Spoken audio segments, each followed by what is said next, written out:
Burning like you're on an anthill.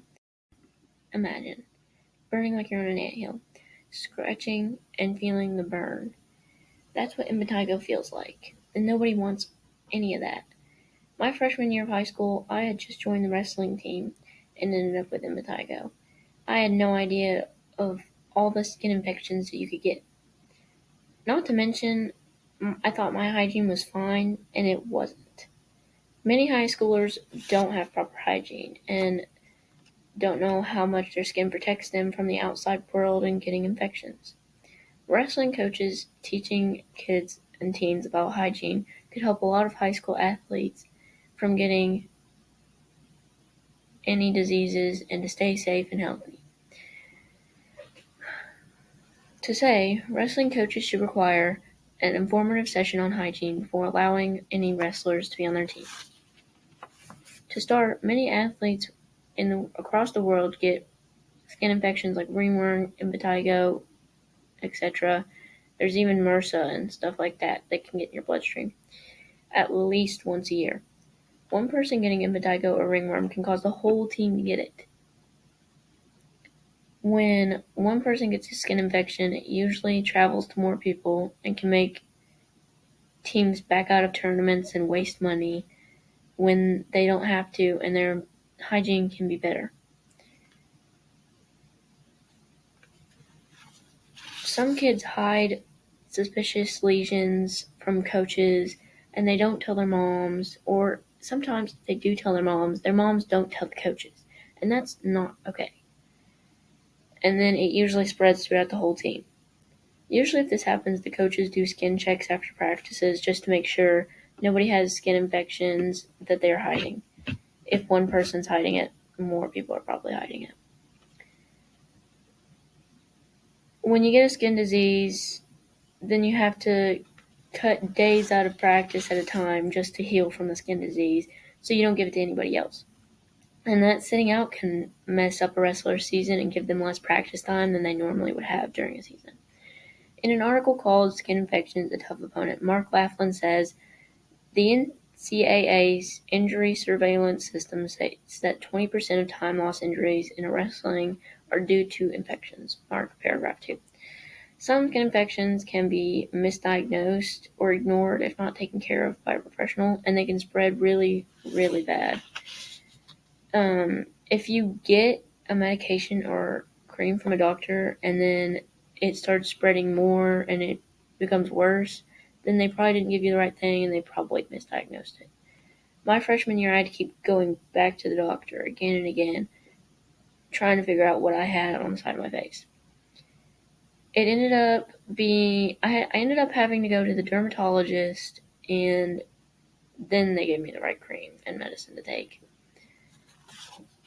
To fix this problem, we can make hygiene informative meetings required before joining the sport, as well as talking about it at least once a year for returning athletes. They can be told how often they need to wash their bedding and how they should take a shower, when they should take a shower. Showers right after getting home from practice are the best so bacteria has less time to travel to cuts and scratches on your body. Washing bedding weekly also helps and keeps bacteria from getting off you in the night and then spreading, and even from outside you can keep the diseases off your bed, the bacteria. Their parents can help them and remind them to wash their sheets once a week and make them take a shower after getting home.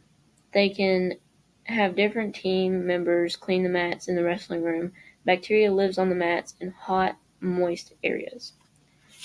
After practice, mats are usually hot and sweaty, and they need to be cleaned and aired out so the bacteria die. In order to do this, they will need to require a couple people probably to clean the mats once a week, every single day after practice, so the bacteria will go away. And if they don't do it, then they can receive a punishment like sprints or more conditioning after practice. Because bacteria usually lives on your body anyways, and with all the sweating and wrestling around on the ground, it will spread even more and go to more places. If kids don't understand proper hygiene, then they will continue the way they are. Athletes will continue getting skin infections at least once a year, and most will continue their hygiene like they want to, and they won't change anything about it. Most kids get some type of skin infection when they first join wrestling. Almost all the kids on my wrestling team first got a skin infection when they first started. Most kids don't understand proper hygiene when they get a skin infection until they do, and then they try to make their hygiene better, which is not going to prevent skin infections from spreading. Athletes will know proper hygiene, so it will be less likely to get one. They can practice proper hygiene so they can prevent getting one for as long as they can, and skin infection spreading will lessen if coaches know suspicious skin lesions sooner and the coaches are more informed. Athletes can keep each other accountable if they know how proper hygiene works and they can remind each other to stay clean. In conclusion, all wrestling coaches need to implement this procedure. Skin infections aren't fun during season or out of season. There are too many wrestlers still getting skin infections and too much time being out due to them. We need to teach our athletes proper hygiene so they might not have these skin infections and they might not get anything. If this doesn't get implemented, kids across the nation, even athletes, will keep getting these infections. These informative hygiene discussions will save a lot of time and itching. Thank you.